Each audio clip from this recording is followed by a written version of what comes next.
کہ یتیم بچی ہے، اس کے حال پر رحم کھائیں۔ لیکن بشریٰ بی بی نے اسے اچھی جھاڑ پلائی تھی، کہنے لگی مجھے زیادہ نہ سمجھا، مجھے اس کے ساتھ کیسے رہنا ہے میں اچھے طریقے سے جانتی ہوں۔ پیدا ہونے سے پہلے یہ اپنے باپ کو کھا گئی اور میری بہن لوگوں کے گھر ملازمت کر کے اس کا پیٹ پالتی رہی، اور کچھ عرصے بعد میری بہن بیچاری اپنی زندگی کی بازی ہار گئی اس کمینی کو پالتے پالتے، اور پچھلے 5 سال سے یہ میرے اوپر مسلط ہے۔ وسیم وہیں چپ ہو گیا، وہ جانتا تھا کہ اس کی ماں کبھی بھی اس یتیم پر رحم نہیں کھائے گی۔ وسیم کی عمر 32 سال ہو گئی تھی، لیکن ماں کو تو بیٹے کی شادی کی فکر نہ تھی۔ کہتی تھی چھوٹا سا گھر ہے، جب تک اپنی بہنوں کو رخصت نہیں کر لیتا میں تیری شادی نہیں کروں گی، کیونکہ ہم نے دیکھا ہے بیوی آ جائے تو بیٹا ماں اور بہنوں کو بھول کر بیوی کے چونچلے بازی میں ہی لگ جاتا ہے۔ پورا دن وسیم گھر سے باہر رہتا اور کام کرتا، رات کو گھر آتا تو ماں بہنیں اے سی کے کمرے میں بیٹھی اپنے موبائل پر لگی رہتی۔ کنیز کھانا اے سی والے کمرے میں لگا کر پھر باہر چلی جاتی تھی۔ وسیم کہنے لگا کہ اماں اے سی تو چلتا ہی ہے، جو بل آنا ہے وہ تو آنا ہی ہے، تو جہاں ہم 4 اس کمرے میں سوتے ہیں کنیز کو بھی ایک کونے میں بستر بچھا دیا کریں، باہر تو بہت گرمی ہوتی ہے، رات کے وقت اتنا حبس ہوتا ہے کہ سانس بھی ٹھیک سے نہیں آتا۔ یہ سن کر بشریٰ بی بی نے وسیم کو خطرناک نظروں سے دیکھا تھا، کہنے لگی آج تو کہہ دیا ہے، آئندہ مت کہنا۔ یہ جو تجھے بار بار کنیز کے لیے ہمدردی کا بخار چڑھتا ہے میں سب سمجھتی ہوں، کان کھول کے سن لے وسیم، میں کنیز کو کبھی بھی اپنے گھر کی بہو نہیں بناؤں گی۔ ارے تیرے لیے تو میں کوئی چاند سی لڑکی لے کر آؤں گی جو ڈھیر سارا جہیز لائے، یہ منحوس ہمیں دے ہی کیا سکتی ہے۔ وہ چپ سا ہو گیا، کہنے لگا میں نے ایسا کچھ نہیں کہا، میں نے تو اسے چھوٹی بہن کی طرح سمجھا ہے، میں تو صرف یہ کہہ رہا تھا کہ ابھی اس کی بات منہ میں ہی تھی کہ اس کی چھوٹی بہن بدتمیزی سے بولی، کہنے لگی بس بس زیادہ کنیز کنیز مت کیا کرو، بڑی میسنی ہے، اور پھر کام ہوتا ہی کیا ہے، ہم کون سا کوئی 17-18 افراد ہیں جس کا کام کر کر کے وہ مر جاتی ہے۔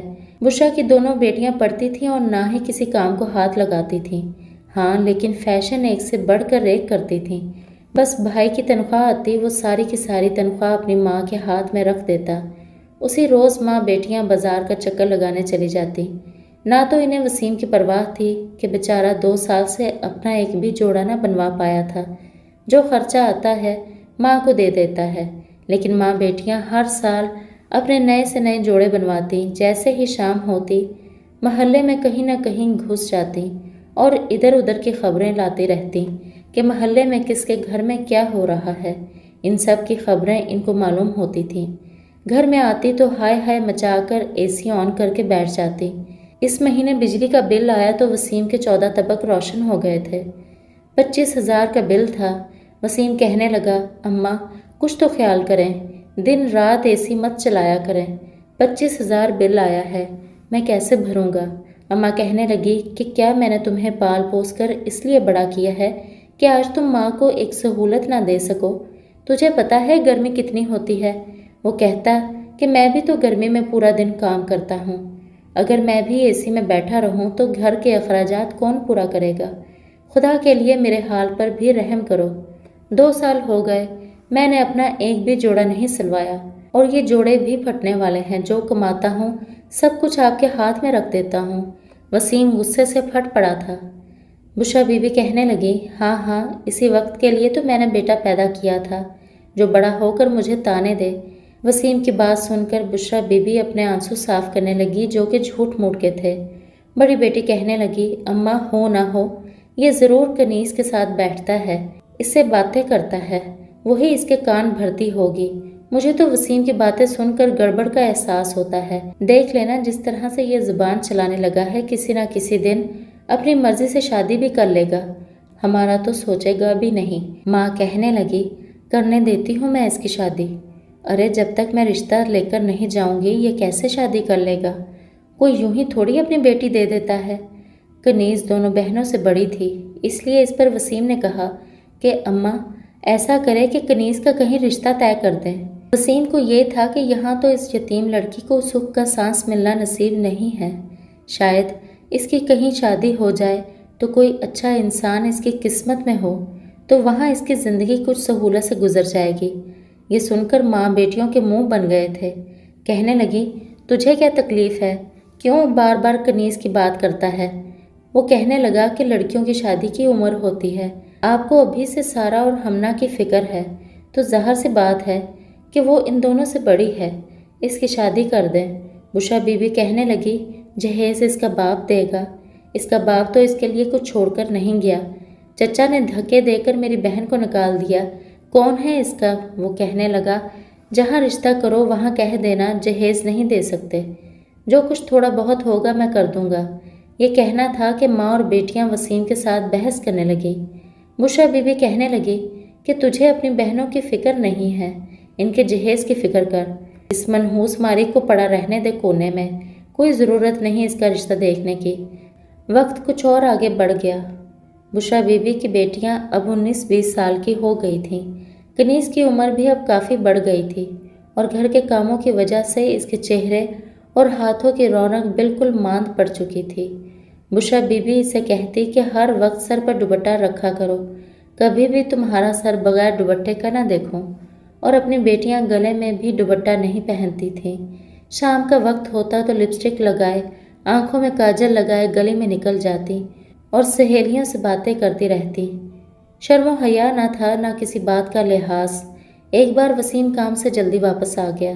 جب بہنوں کو بغیر دوپٹے کے دروازے کے باہر لڑکیوں سے باتیں کرتے دیکھا تو اس کو بڑا غصہ آیا۔ اس نے گھور کر دیکھا تو بہنوں نے پرواہ تک نہ کی اور اپنی سہیلیوں سے باتیں ہی کرتی رہیں۔ وسیم نے کہا کہ اندر چلو، گلی میں تم کیا کر رہی ہو؟ وہاں نکر پر ہی لڑکے کھڑے ان سب لڑکیوں کو ہی دیکھ رہے تھے۔ وسیم نے جب انہیں غصے سے کہا تو ہی وہ اندر آئی تھیں اور آتے ہی اپنی ماں کے پاس بیٹھ گئی۔ کہنے لگی، اماں بھائی کو سمجھا دیں، ساری سہیلیوں کے سامنے ہماری بے عزتی کر کے رکھ دی ہے، ہمیں ڈانٹنا شروع کر دیا۔ وسیم کہنے لگا کہ انہیں تمیز نہیں ہے۔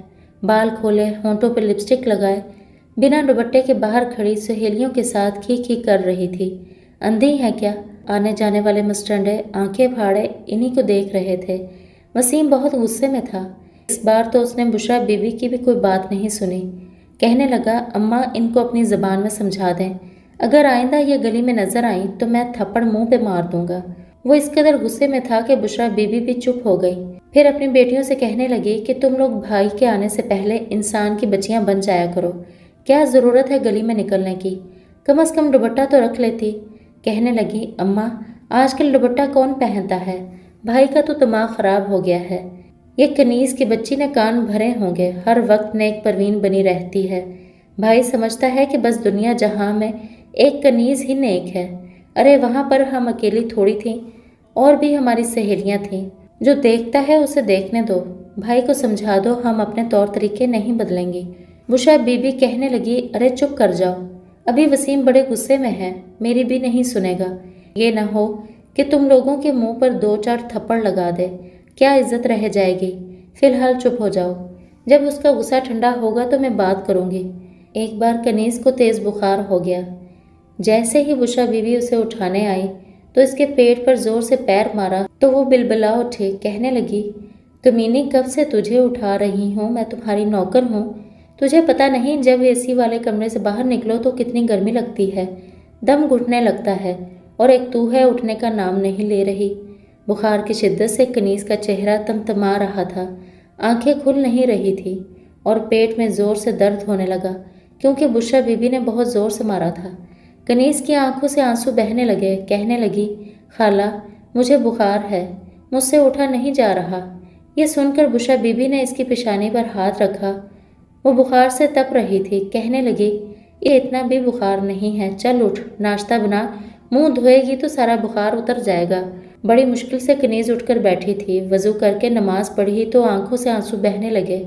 اے اللہ، تو نے میری قسمت ایسی کیوں بنائی؟ کاش کہ میرے ماں باپ زندہ ہوتے، میری زندگی بھی پرسکون ہوتی۔ وہ اٹھ کر چکراتے سر کے ساتھ کچن میں آ گئی۔ آٹا گوندتے ہوئے بھی اسے چکر آ رہے تھے۔ بڑی مشکل سے اس نے ایک ہی پراٹھا بنایا تھا کہ چکرا کر گر گئی۔ بشرا بی بی پھر سے اے سی والے کمرے میں سو گئی۔ وسیم جب تیار ہو کر آیا تو کنیز کو یوں زمین پر گرا ہوا دیکھا تو پریشان ہو گیا۔ اس کے منہ پر پانی کے چھینٹے مارے تو وہ کچھ ہوش میں آئی۔ وسیم اپنی ماں کو بلانے لگا۔ اس کی ماں آئی تو کہنے لگی کمینی ڈرامہ کر رہی ہے تاکہ روٹی نہ بنانی پڑے۔ وہ کہنے لگا اماں بخار سے اس کا جسم تپ رہا ہے، آپ کے اندر کیا بالکل ہی انسانیت ختم ہو گئی ہے؟ وسیم اسے سہارا دیتے ہوئے اے سی والے کمرے میں لے گیا اور اپنی ماں کو پیسے بھی دے کر گیا کہ وہ کنیز کو ڈاکٹر کے پاس لے جائیں۔ گھر کا سارا کام ویسے کا ویسا ہی بکھرا پڑا تھا۔ دونوں بیٹیاں کہنے لگیں کیا مصیبت ہے، اسے ڈاکٹر سے دوائی لا کر دیں تاکہ یہ ٹھیک ہو اور کام کرے، ہم سے نہیں ہوگی ہانڈی روٹی۔ انہیں تو آرام پرستی کی عادت ہو گئی تھی۔ بشرا بی بی کو مجبوراً کنیز کو ڈاکٹر کے پاس لے جانا پڑا اور اس کی دوائی لانی پڑی۔ 3-4 دن میں وہ ٹھیک ہو گئی اور پھر سے اپنے کام میں لگ گئی۔ ایک بار رات کے وقت اسے لگا جیسے چھت پر کچھ سرگوشیاں سی ہو رہی تھی۔ وہ صحن میں سوتی تھی، اس کی آنکھ کھل گئی۔ جیسے ہی وہ چھت کی سیڑھیاں چڑھ کر اوپر کو جانے لگی تو اس کی آنکھیں پھٹی کی پھٹی رہ گئی تھیں، کیونکہ بشرا بی بی کی بڑی بیٹی کسی لڑکے کے ساتھ وہاں پیار اور محبت کی باتیں کر رہی تھی۔ یہ دیکھ کر کنیز کی جان نکل گئی تھی۔ یہ تو بڑی بے عزتی والی بات تھی۔ وہ لڑکا اسے گھر سے بھاگ جانے کا مشورہ دے رہا تھا۔ کنیز وہیں سے الٹے قدم واپس آ گئی، لیکن پریشان تھی کہ اگر ایسا کوئی کام ہو گیا تو بیچارے وسیم کی تو پورے محلے میں بے عزتی ہو جائے گی اور خالہ بھی کسی کو منہ دکھانے کے قابل نہیں رہیں گی۔ انہی دنوں دونوں بہنوں کا ایک ہی گھر سے رشتہ آ گیا اور لڑکے کی ماں کو دونوں ہی پسند آ گئی۔ وہ کہنے لگی کہ میں دونوں بیٹیوں کی شادیاں ایک ساتھ کروں گی۔ بشرا بی بی تو بڑی خوش تھی۔ وسیم ان کے جہیز کی تیاریاں کر رہا تھا، لیکن بڑی بیٹی بڑی چپ چپ سی تھی۔ مہندی کی رات چھت پر وہ لڑکا موجود تھا۔ کنیز پہلے ہی سارا کی ٹوہ میں لگی ہوئی تھی۔ اس نے دیکھا کہ چھت پر کوئی نوجوان کھڑا ہے۔ وہ اسے کہہ رہا تھا کہ کل جب تمہاری بارات آئے گی تو تم چھپ کر چھت پر آ جانا، میں تمہیں یہاں سے بھگا کر لے جاؤں گا، کیونکہ بارات کا سارا انتظام باہر گلی میں ٹینٹ لگا کر کرنا تھا۔ یہ سن کر کنیز بہت گھبرا گئی تھی۔ اگر سارا گھر سے بھاگ جاتی تو ہمنہ کی بھی شادی رک جاتی اور بے عزتی الگ ہوتی۔ دونوں کی جب بارات آ گئی، سب سے پہلے ہمنہ کا نکاح ہوا تھا۔ دونوں لڑکیاں ایک ہی کمرے میں بیٹھی تھیں۔ ہمنہ کا نکاح ہوا تو اسے باہر لے جایا گیا۔ ابھی سارا کا نکاح نہیں ہوا تھا، اس میں آدھا گھنٹہ باقی تھا۔ جب سارا کنیز سے کہنے لگی کہ تم اس کمرے سے باہر نکل جاؤ، کیونکہ سارا کو بھاگنا تھا، لیکن کنیز وہیں بیٹھ گئی۔ کہنے لگی میں جانتی ہوں کہ تم کیا چاہتی ہو، لیکن میں تمہیں ایسا کوئی بھی کام کرنے نہیں دوں گی جس سے تمہاری اور تمہارے گھر والوں کی عزت خراب ہو۔ وہ کہنے لگی تم کون ہوتی ہو مجھے روکنے والی؟ میں اس لڑکے سے محبت کرتی ہوں اور اس کے ساتھ ہی شادی کرنا چاہتی ہوں۔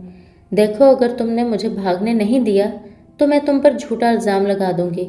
کنیز کہنے لگی کہ میں کبھی بھی تمہیں ایسا کام کرنے نہیں دوں گی جس سے خالہ کی عزت کو فرق پڑے یا تمہارا بھائی کسی کو منہ دکھانے کے قابل نہ رہے۔